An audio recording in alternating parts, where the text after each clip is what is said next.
And we are live. Welcome back to the RINO Podcast. Go to patreon.com/RINOPod. It's only $1 a month. We just did some extra content on the midterm aftermath and what it means to be a Republican in 2022, at the end of 2022, and the ins and outs. We covered a lot of good stuff. Now we have more stuff to cover. Busy week. And it's Sunday morning. We have our coffee. Caitlin is smashing retweet. Yes, I am. Broadcast. I am. And I'm drinking hot coffee this morning. We're supposed to we might get snow tonight. Yeah, Did you hear that? We might get snow. Dusting. We get like a little bit of snow usually in December. Yeah, usually it comes with we usually get something before Thanksgiving, but not this year. Which is it's actually odd that we haven't gotten that. But you remember when we got that blizzard like the Sunday after Thanksgiving? Blizzard? This was like a few years ago. Or maybe a snowstorm, I guess you can call it. I block all that stuff out. I hate, unless I'm on a ski mountain snowboarding, I can't. I like snow. I like it for a day. And then it becomes a mess and a pain in the ass. And you just deal with it. I mean, it's not the end of the world, but it is Christmas time. And Elon Musk has given us a wonderful gift, and it's called the Twitter Files. And I've been chiming in on this a little bit. You've been talking about it quite a bit. I'm going to launch the opening salvo. The Biden campaign and the Democratic National Committee and some elected representatives, I'm not talking about what the FBI did or anybody else right now, but just those campaign apparatuses worked in conjunction with employees at Twitter to suppress and throttle campaign-related information. Yeah. Now, when you do that, when you work with somebody at any company and they provide a service for you, and you don't declare that on a Federal Election Commission's filing, that's called an in-kind contribution. Now, here's the difference. If you're a Twitter employee and you go out and you canvass for a candidate, or you make phone calls, or you hold signs, you are volunteering your time. But if you act in the capacity of your professional organization and you do so on behalf of a campaign, that is worth money. And if you don't declare the value of that money with the Federal Election Commission, you are committing a crime. And people have gone to jail for this. So no, Scott Adams, and I know Caitlin didn't want me to tag him in this, but I'm going to say it. But no, Scott Adams, laws were broken, okay? You can't engage in that behavior. You can't be an accountant and do campaign work, accounting work for a campaign. You can't be a lawyer. You can't be a printer and print out a bunch of pamphlets for a campaign for your buddy who's running for state legislature and do so without declaring it with your state or if it's a Federal Election Commission. It's against the law. That's the law that was broken. Yes, it's a real tough case about First Amendment stuff, but that's pretty cut and dry if you've been in the campaign game for any reasonable amount of time. Laws were broken, Caitlin. Let's throw. I don't know if I agree with that position, but okay. I think the donation in kind stuff for online stuff is hard to prove according to campaign finance law, but they can go ahead and try to do it. I think what they did ethically was shit. Like, bottom line, ethically, what they did was shit. Like, they made these very subjective decisions based on their personal opinion. It didn't have to do with truth, didn't have to do with safety. It was just them making decisions based on their own subjective partisan thinking. And at the end of the day, it is good for them to release these files because it is good to have transparency. But the liberals are all mad right now because Elon Musk isn't some raging liberal like they are. And he's releasing all of these files to who? Matt Taibbi. I'm probably butchered his last name. No, Apologies. You got that right. It's been a long time since I've heard his name actually said. But I used to read his work at Rolling Stone. And by the way, I used to disagree with him heavily, but I respected his way of writing, and his vigor and exposing the truth. I want to talk about him in a second, but okay. Yep. Yeah. Keep going. Barry Weiss. I love her podcasts. Like, I just love her podcasts. And now she's going on to the Free Press? Did you call it the Free Press Project, or just for the Free Press? They're moving on to that. Her subtext was great. She's always a good, thoughtful writer. And then, Michael Schellenberg, who ran as an independent for the state of California for governor. He is a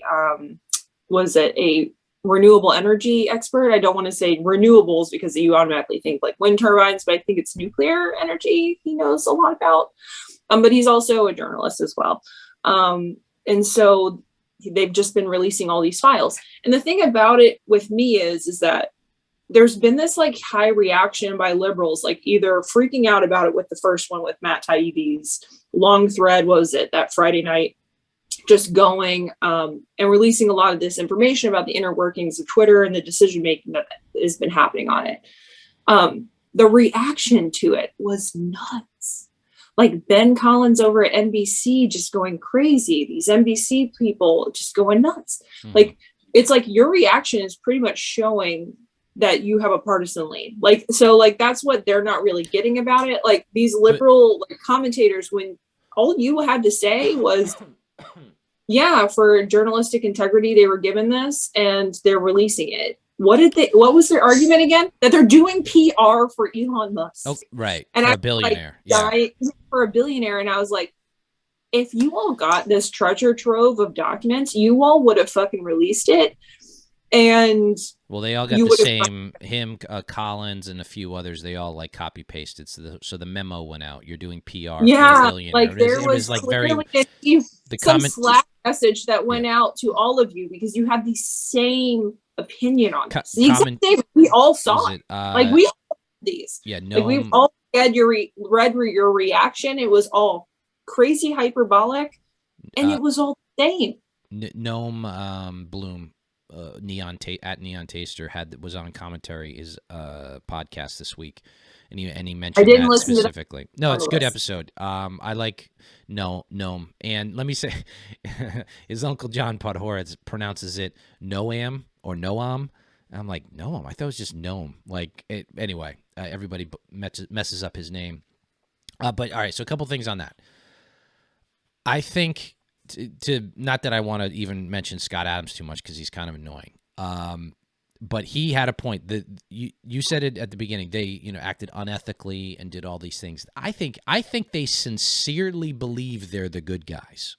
Yes, I agree with that point of view. I think that they made a lot of really subjective ethical decisions and they thought they were doing good. They think that genuinely that they're and I think that you're getting into the psychological aspects of what liberals believe. They really think that they're the good superheroes of the world. It really is a superiority complex. We're at the end of 2022 and when they put on a mask, they're normal and we're all crazy.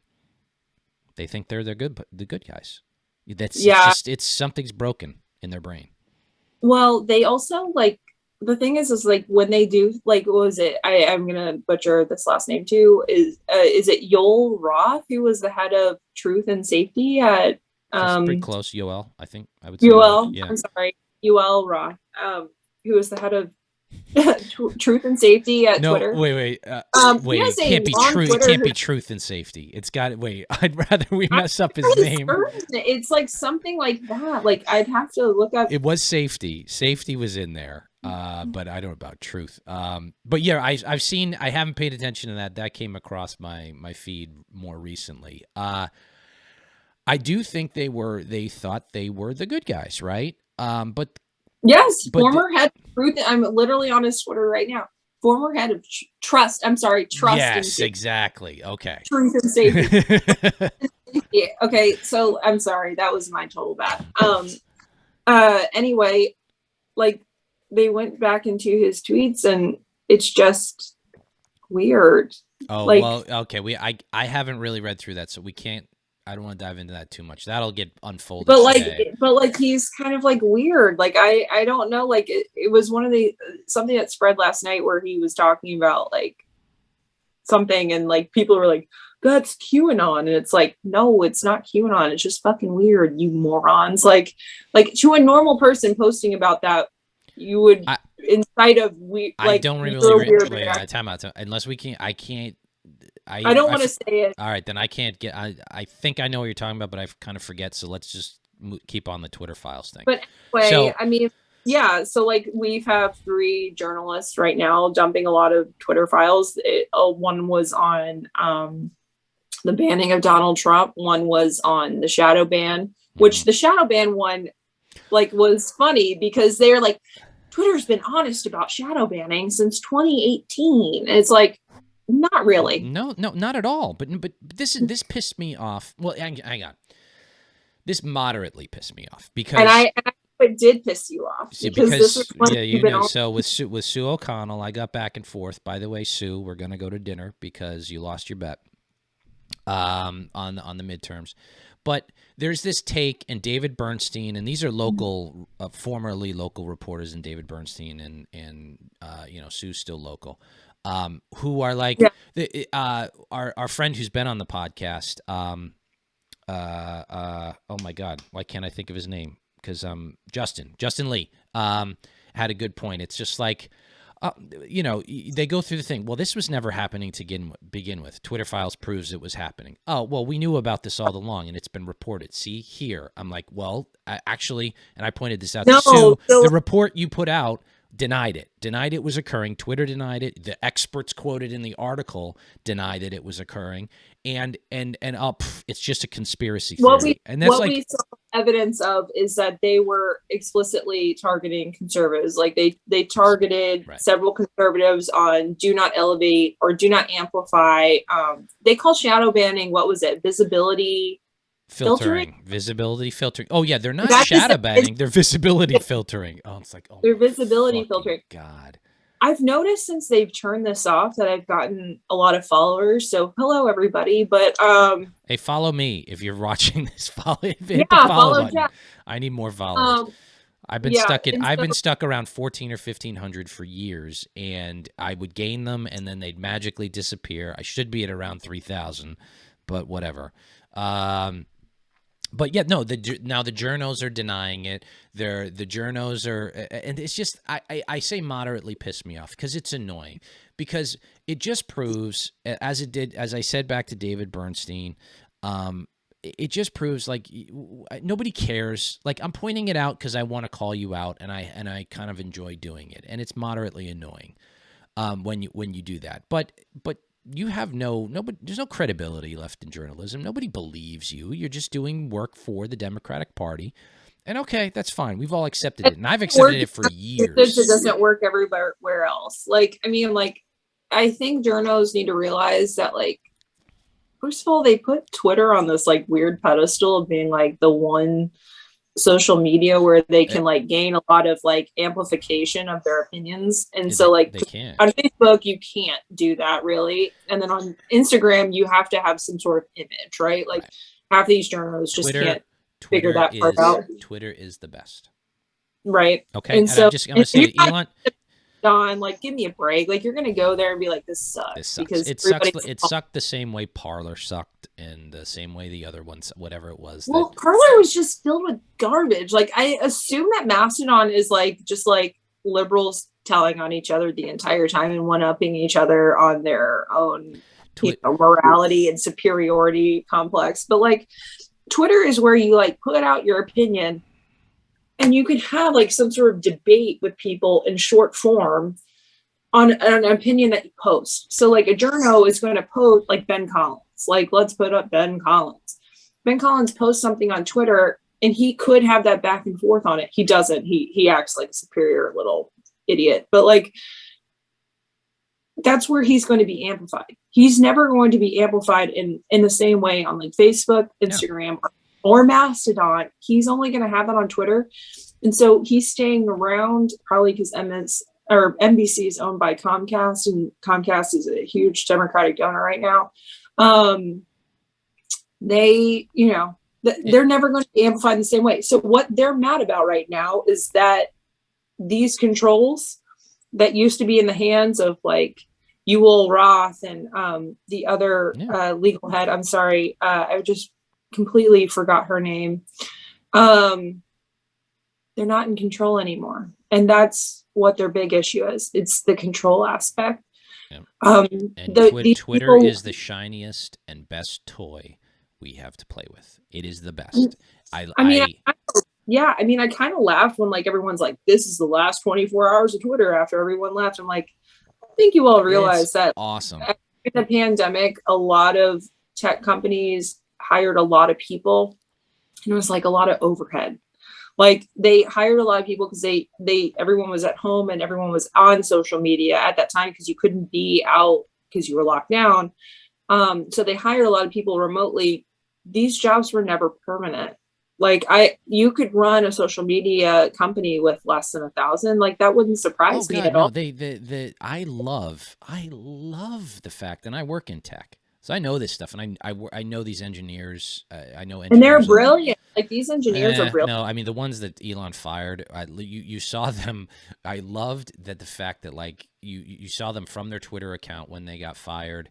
Well, what are you going to do about this? He fired half the company, and it improved the level of performance, which there was so much garbage and a lot of overhead. That's what I'm telling you. Yeah, but that'll help him. That'll make it profitable.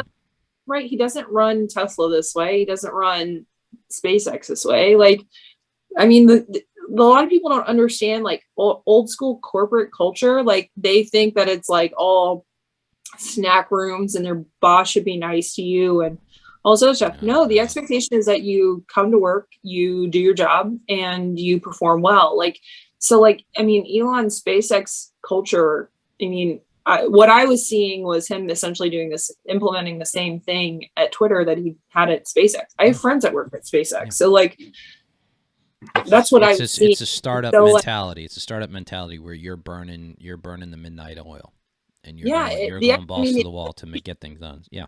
The expectation at SpaceX is that you work 6 days a week and you get paid for 5, but you get the credit of working at SpaceX, and you're working on these reusable rockets, which is that's one of the things I don't like. The liberals are so mad about. Elon innovated with his engineers reusable rockets, guys. Like NASA couldn't do this. What the best part was early on when he was making all these changes, when he first took over, like that first week, and it was just wild, and he's just firing people left and right. And what I was saying earlier, the engineers that he fired would be like, or some random person would talk about the code and be like, do you understand he made his initial fortune off of PayPal? Like, he gets this stuff. You're talking to the richest man in the world who made a living doing what essentially you do, and you're lecturing him about code writing and engineering. It's like, shut the fuck up. You do not. Yeah, he's from the original web boost. Like the web boom. Like I never understood that. So like right now, I think the big reaction to Elon Musk is that, again, he's not and he has some positions that are left leaning. I mean, he's pro UBI. I'm not pro UBI. Nah, that's insane. Like the thing that makes him the most mad is that he voted for Meyer Flores in Texas, and he would vote for Ron DeSantis. That is what makes them mad. That's what makes them mad, is that he's not a left-wing regurgitate their talking points type of person. So let me ask you this question. I'll put it to you. I'll put it to you in the form of a question, because I think I'm baffled by one aspect of this. You talk to Matt Taibbi, and Matt Taibbi, I think it's a reasonable thing to say is he's a dedicated leftist, meaning not a liberal. These positions. And Barry Weiss would if you asked her, she'd still qualify herself as a liberal. Now, with the release, those two individuals, specifically those two, the question to them would be, and I'd say this to Taibbi, I'd be like, okay, now that you've seen what government influence can do in terms of speech and ethics and all the things that happen with Twitter, all the things that are. Jeff, Oh, you have no geez. signal I right know. now. Crap. Hang on.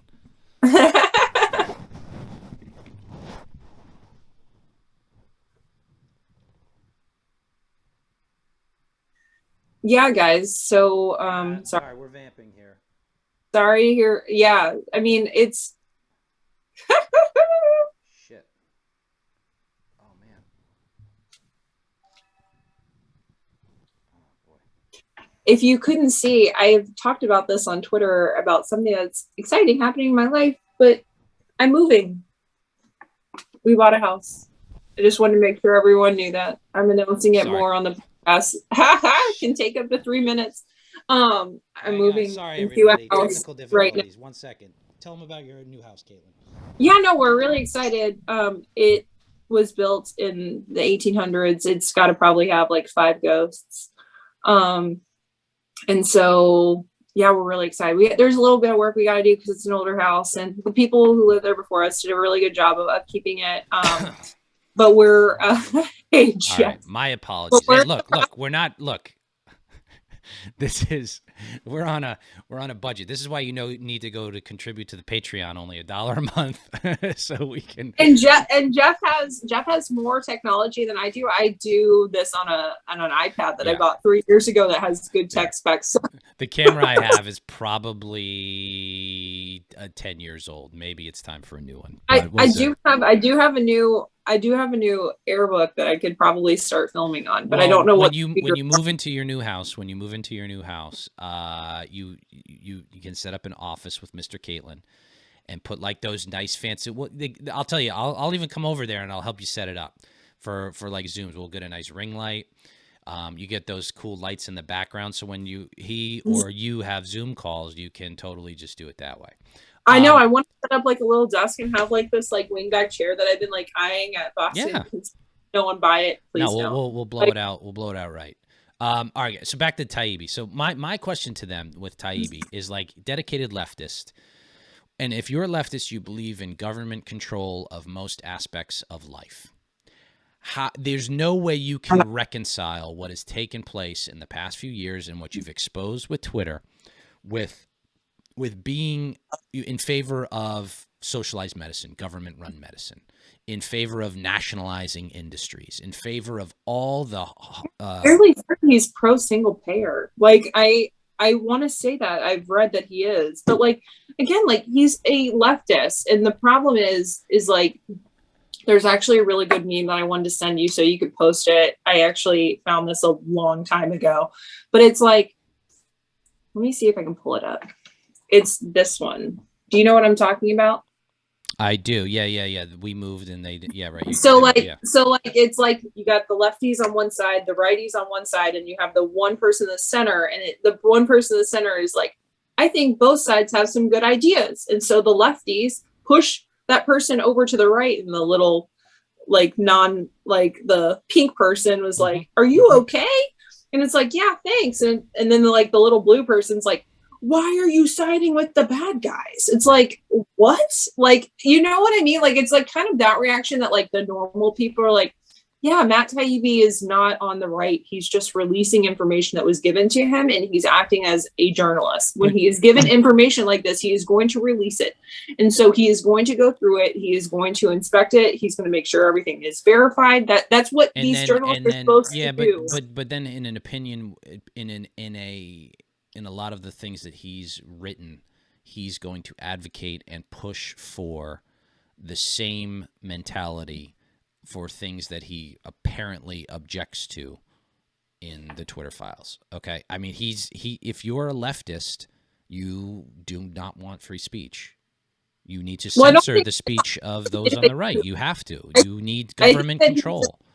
I think that he's an old liberal. Like, I don't think that he believes that. Okay. I think new liberals believe that. Okay. So like, I think that new liberals have quote unquote, I've talked about this before. New liberals have cultural hegemony, right? Like they're the top. Whatever they say trickles down into localities and all this other stuff. It's on social media. It's on Instagram. It's on all this other stuff. It's popular, quote unquote popular. And so they want to, at that time, suppress other opinions so they can keep that cultural hegemony at the top. Okay. I think Matt Taibbi is an old liberal where it's like, no, like freedom of speech and having a liberal society is more important, because those new liberals with the cultural hegemony, they don't believe really in the liberal position that there should be free expression and all this. They don't believe that. They want everything to be very regulated, very censored, and it's almost like, again, like the right of the 90s with like the religious right? They were trying to morally go after people and all of that. So but he can't those two positions, what you just stated of new liberalism, are attached at the hip. They're like this. He cannot separate his desire for single-payer health care and more government intrusion into all of our lives and still be in favor of free speech and free expression and all the stuff that he supposedly supports. I agree with you. He cannot reconcile that. And here's my point is this, but hang on, I want to finish.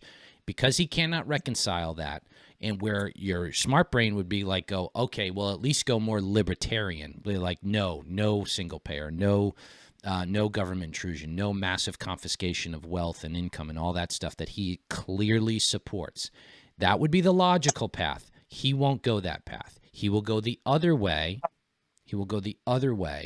And double down and still continue to support, single-payer health care and the disastrous institutions that he's openly exposing right now. And just watch. He won't go, he won't see the light. He won't get what do you call it? Red pilled, which I hate that phrase, but he won't. Okay. I think red pill is quote unquote just seeing reality for what it is, right? Like I think that yeah, and he won't. Just Barry Weiss might. Barry Weiss might. Matt Taibbi won't. Yeah, I would agree with you. And I think Michael Schellenberger has been quote unquote bad usage of the term red pilled. I mean, like, he used to be a progressive Democrat and lived in San Francisco for a long time. So the Democrats just literally shit in the city to the point of having an app where it shows fecal accidents. So, like, why would you promote that type of ideology if that is the destructive nature of it? Right. So, I mean, because consolidated, that's what it is. Yeah. And so, yeah, I mean, it's one of those things where it's like they're releasing all this information. The transparency is good. Like, I think that Matt Taibbi, for all in all, wants that transparency within corporations, and that's what this is. Like, I think liberals arguing for a lack of transparency within corporations is a very strange corporatist position that Republicans used to have. Republicans are not that friendly with big corporations anymore, as you saw with Tom Cotton in his Senate. That was a good clip, yeah. Where he just said, I'm sorry this is happening to you. You're not going to get help from us anymore. Peace out. Like, I think that should actually be the Republican position going forward. It should always be the Republican position. Yeah, I actually think that has always been the conservative position. I don't think helping corporations within the context of them is actually capitalism. It's just corporatism. And it's not free market either. I've never understood that position either. You should just leave it alone and allow them to fend for themselves. You shouldn't be rewarding corporations. And so, it's strange reading the I think none of what they're saying in these Twitter exposés and Twitter threads about all of this surprises me. I think the more jarring part is that we now have evidence of it happening, and we knew it was happening. We just didn't have proof. We had evidence. We didn't have proof. Conspiracy theory, the Lid's calling the conservatives conspiracy theorists over what was happening. It's like, now we have the evidence. Like, this is what was happening. Yeah, it's proof. Yep. So Newt Gingrich had an interesting thought a week or two ago. And Newt Gingrich is a smart guy. He's a very smart guy, and I kind of agreed with it. I kind of agreed with it too. He's like, so you look at the aftermath of the midterms, and like, is Biden winning? And I say to myself, it's like, even with Ron DeSantis, honestly, as the nominee, who you and I are big fans of, like Biden, and maybe who a different placeholder of Biden. running for re-election, Gingrich was around for 2012. Okay, he saw us lose in 2012. It is not a guarantee that Biden will lose in 2024. What he can run the same. I don't know about. Okay, so can I run you through my thought process on that?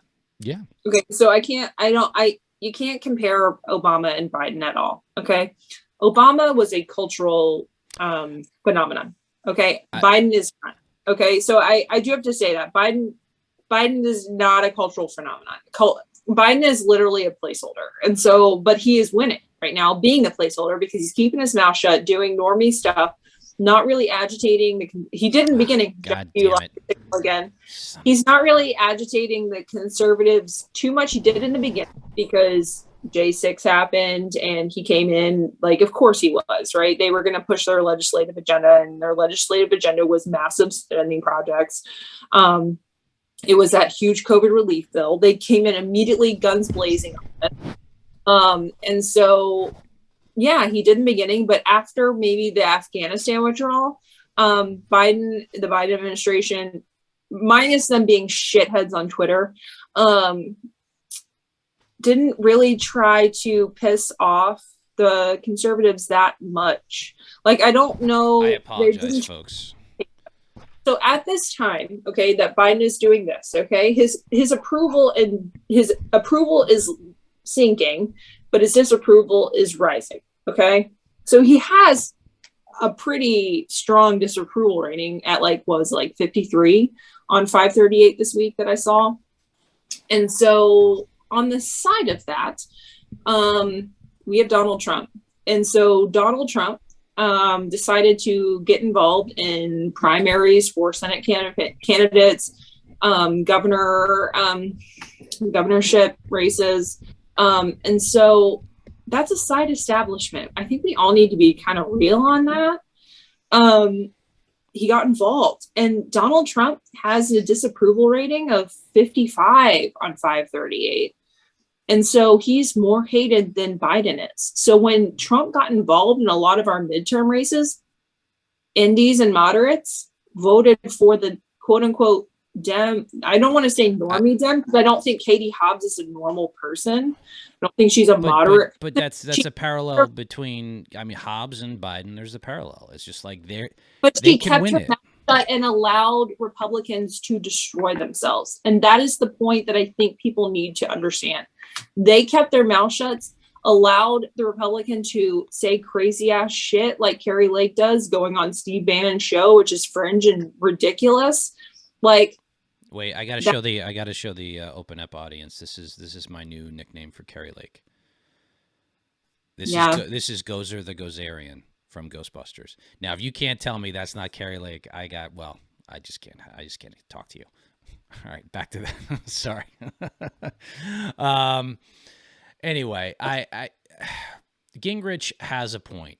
Okay, look, if gas continues to go down, if inflation levels out, if unemployment stays low, I don't know if that's going to happen, because I don't know either. I think a lot of investors and a lot of corporate people are saying that we're headed for a recession, because they're seeing fundamental issues on their side that I'm kind of seeing on our side that are not good going forward for the economy. I think that it's just, we could have a deflationary spiral, and that's actually not a good thing. But while it would control the, I guess, value of money, but at the same time, Elon is even pushing for don't raise the rates and stuff like that. Oh, so, I think they actually have to. I actually think they still have to. I think that we're gonna. I think if we're not getting towards 3, you have to do it again. And so I think that next rate hike would cause some recession issues. Biden does not want a recession, because if we go into a recession, they don't have anything really in their toolbox to help with that. Because if they did a stimulus, the stimulus would be the stimulus would actually make it worse, because we have these rate hikes in place in order to not have that soft money position, right? So it's bad. They can't do a stimulus package if we go into recession. because again, government spending is what caused this inflation. Like, so Powell is actually pushing for quote unquote a recession because it is going to help correct what's going on right now. And people don't get that. I mean, Elizabeth Warren, I think, gets it on a higher level, but she's being such a partisan hack that she's just going into whatever. But again, I think Newt Gingrich, to get back to that point, is Biden winning, and he's winning because he's keeping his mouth shut and he's allowing Trump to control the narrative and destroy himself. And that's what we saw in the midterms. The Dems use their dark money avenues. They have dark money. People need to not pretend otherwise, or you're lying. They have a lot of dark money. They have a lot of dark money. Like the Arabella investors are all dark money. They're promoting MAGA candidates in primaries that ended up like losing. Like Peter Mayer lost in his primary against John Gibbs. Gibbs eventually lost, and you can't really blame shifts because Peter Mayer probably could have been a consensus candidate or a coalition candidate within that district. And so, yeah, I mean, he is winning on that front, and he's winning because the base really wants conservative leaders to like promote these conservative values, but they do it in such stupid ways that like it's causing the independents and the normies, the quote unquote normies, or people who could vote for them, to either split ticket on their ballot, which is what we saw in Arizona, which is why Carrie Lake's current piece of litigation is very stupid. It's just causing a lot of problems. We talked about that on the Patreon. So go over to patreon.com/RINOPod, only $1 a month, and subscribe for more in-depth midterm analysis. We get a lot into that. But I guess we'll wrap up with what happened here locally around the midterms. It's similar to Herschel Walker in Georgia being decided last week. We had a couple elections decided in the past week or so that were recounts down to literally single-digit votes for state legislative races here in Massachusetts, both of which the Republican has seemed to lose. And now we have, and by the way, let me say this, the state party openly and actively campaigned against one of those state reps in the Who? case. Didn't they pull some stuff with Lenny Mira? Didn't Jim pull some stuff? I mean, he pull shenanigans on all these people. But I mean, to say nothing of the fact that there was literally no support for them financially or logistically or anything, because there was no resources available. So even if we were a barely functioning party, they would have been able to do a mailer, which would have maybe won 8 to 15 votes, right? It like so. Bottom line, it's time for Jim to go. We have said this for a long time. The point of a state party chair is to bring in money, to have an effectual party apparatus. We don't have either of those, and so he just needs to go. And so like right now we have several people jumping into the race. All of the Mass GOP people are freaking out about these people, and it's just utterly stupid. Like, I mean, Jim this week sent out a letter blaming Ron Kaufman for the midterms. Like, I don't know how to get this point across. Ron Kaufman is not the problem within the RNC. There's lots of problems within the RNC. And I think Ronna McDaniel is actually the primary problem and needs to go. We need to have somebody who actually has campaign experience.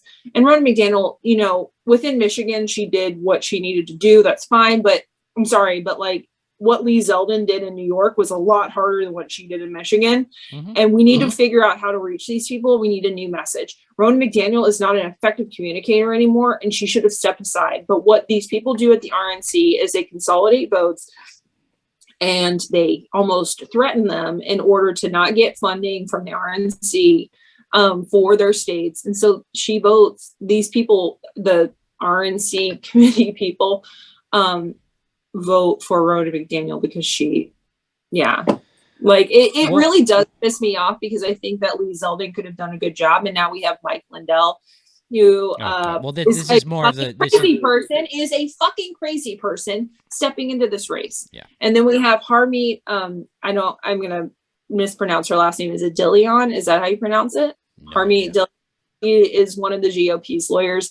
I do like some of her ideas. My big issue with her is that she is a hardcore Trump person, and I think that if in order to hardcore Trump person jump on board, you need to automatically sign paperwork saying that you are going to be objective. No, you can't. It's impossible. It's impossible because, like, look what Jim's doing. Like, Jim was down at Mar-a-Lago for the announcement. He is full bought in. He doesn't have a fucking clue as far as what needs to be done for the party. He is living in fantasy land. It is a conspiracy against him. It is every insane thought that all these people across the country are engaged in. And my big problem with that is that before that, I understand maybe you don't want to air your grievances out in public like you and I do. But people who are in mass GOP that saw Jim doing these things and didn't air those grievances in private and promoted it because of the party, were you really like doing Reagan's 11th commandment there, or were you not airing those grievances out in private? Because if that is your big concern, is that we agree on 80% of like the policy and all this other stuff, and then you allow this to happen, are you going to be a good state chair? That is my big question. Well, I mean, look, we have right? a few people running. There's somebody named Lyon, Chris Lyon. I don't know. I don't even know him at all. Jay Flightman, who's the vice chair. Whatever. Replaced Tom Mountain after Jim. Yeah. You know, and Tom Mountain, for whatever you feel about him, the way that Jim Lyons treated him was shit. So yeah. I mean, look, well, Tom dug his own grave for that thing, but also, Amy Carnevale, who I honestly is a legit person. Yeah, I don't know much about her. I guess more legitimate. John Featherston, who's a friend, but he, you know, I mean, go for it. I don't know that he'd have the votes. I don't know how that's going to work out. I don't know if Amy would have the votes. And if Jim hasn't even announced if he's running again, who even knows if he'll hold an election? Like, you know what I mean? Like, this is the how is that even a thing? Well, like, that's something I just thought. Time out. That's or something. They can sue him? No. I just thought of that. I'm just saying he okay. could like. Because he's doing some squirrely shit. Like I don't like he does some squirrely shit. He refuses to sit committee people. Like it's like he's currently suing people on the state committee right now, like over the budget stuff. Like that is some like crazy. Why are you spending state party resources on suing? He's out of his mind. Like it's bonkers. Like there's no. This is what we're dealing with somebody who not particularly bright and completely bonkers, and you can't look. There's no reasoning or debating this. It's like you got to figure out a way to get rid of him. You know, I don't. Here's the thing. You know, it'll be tough. I think it's going to be tough for everybody who wins this. So everybody in that race, the four people who I mentioned, if say they get elected, it's going to be incredibly hard for them. You know, Amy Carnevale is more seen with, I guess she's been supported Trump, but also supported Baker. I guess that's the best of both worlds. What's that? She's out of Marblehead. So if right. But all of the my state committee man and woman, if I had like lived over in like Swampscott, I think Amy Carnevale would have been my state committee woman. Okay, but I don't know that I don't know what experience anybody has in running the kind of organization that needs to be run to raise the millions of dollars. You know, John is a friend of mine, and I had him on my old podcast, and he's a party guy. But also he did the podcast with Jim Lyons. Is that going to inhibit his fundraising? I don't know. Hopefully not. He's come out and he said Jim's got to go. He can't do the job. All right, that's a good start. On our friend Alice's podcast, I was impressed. Yeah, I mean that's a good spot. He's media savvy. But the question really becomes, it's just like, how much money can you raise? You know, I don't know the answer. We're in a big hole. You have to be. So it's like you're going to have, I mean, you're going to be in fundraising mode for at least a year to get money in order to rebuild an apparatus. Like, you're going to have a plan to rebuild this party because Jim has just sunk it.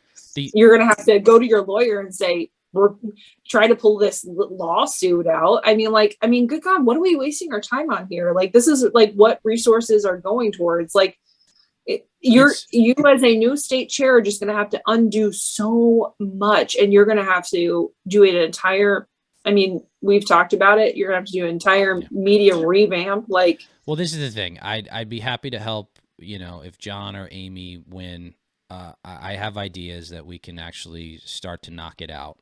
And I'd just give me the authority to do it. I'll even go raise the money and figure it out. But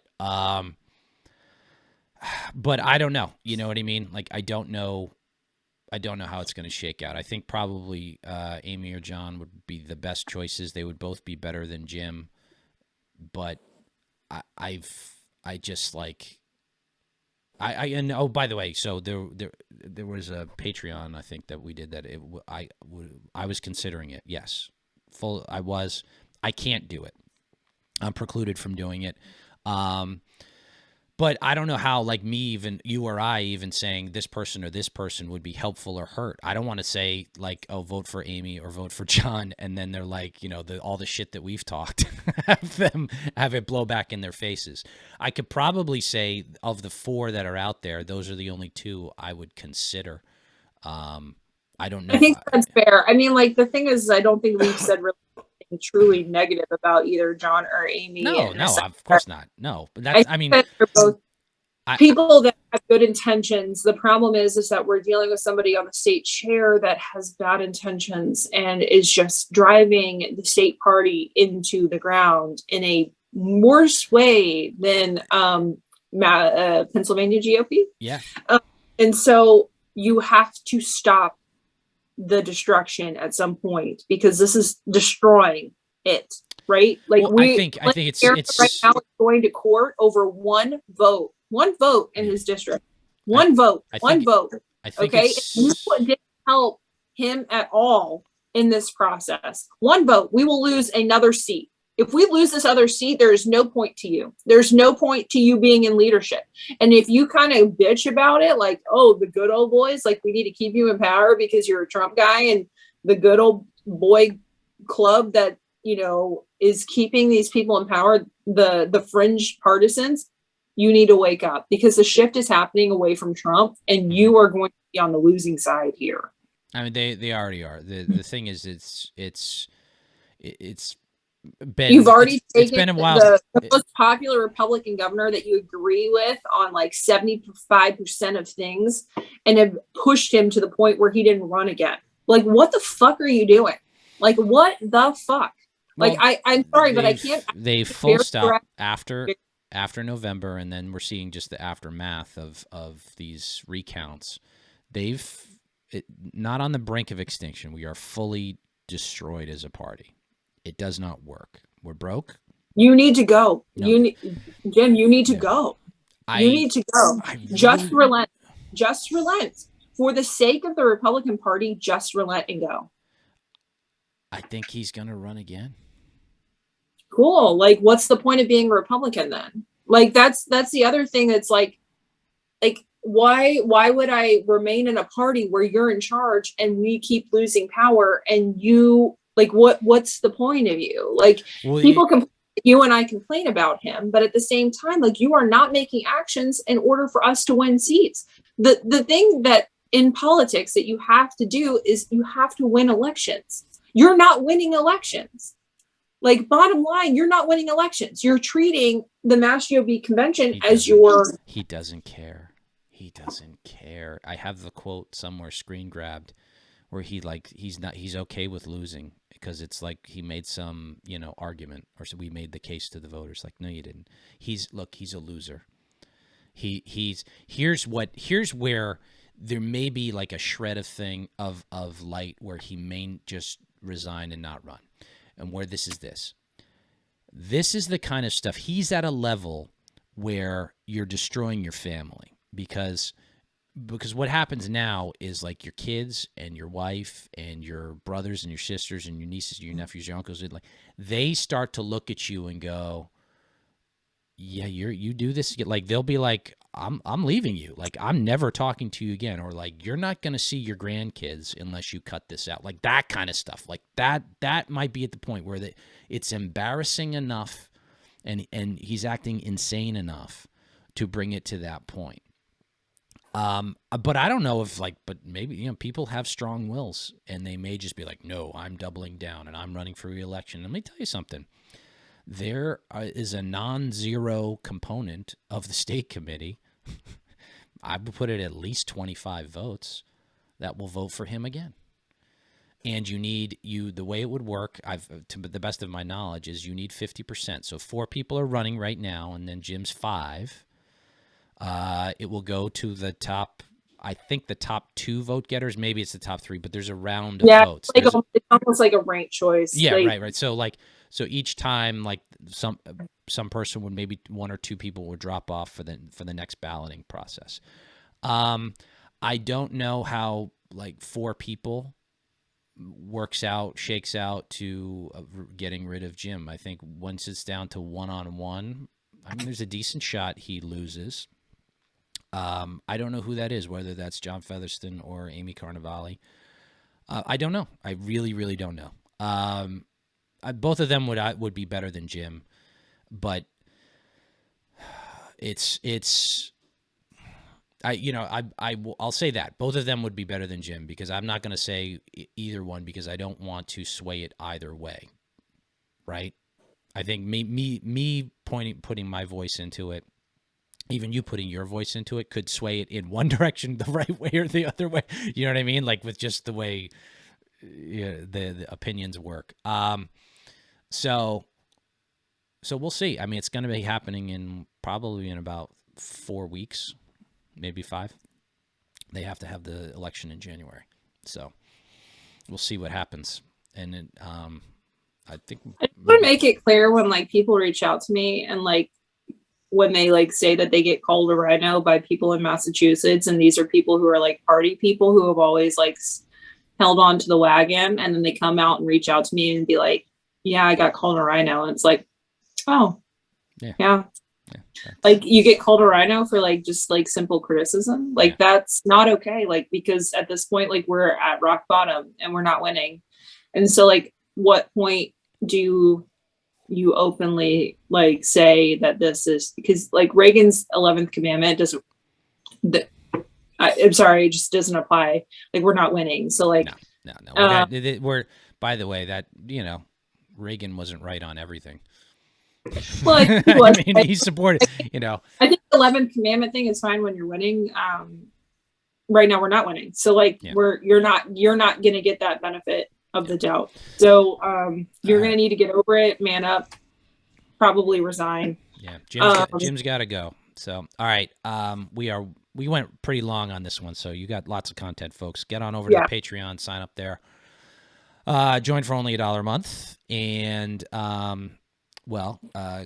congratulations, Caitlin, on your new house.